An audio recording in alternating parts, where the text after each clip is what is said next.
Today we are going to be looking at a food warming mat. In this video, I'm going to show you what comes in the box, demo it for you, and give you my honest opinion.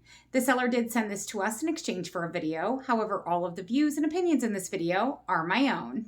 In the package, you're going to have the instruction manual, the cord, a carry bag, and then the actual warming mat itself.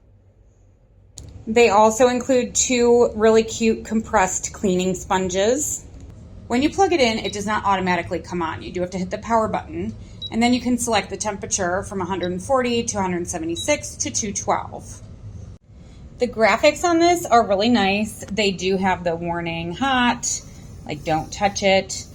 On the back, you can see where the heating coils are, and then there are little non-slip feet all over the back to keep it in place.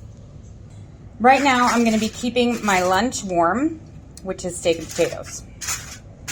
The heating element runs all the way across the mat, so you get consistent heating no matter where you place something. It also cools down very quickly so that you can roll it up and put it back in its case.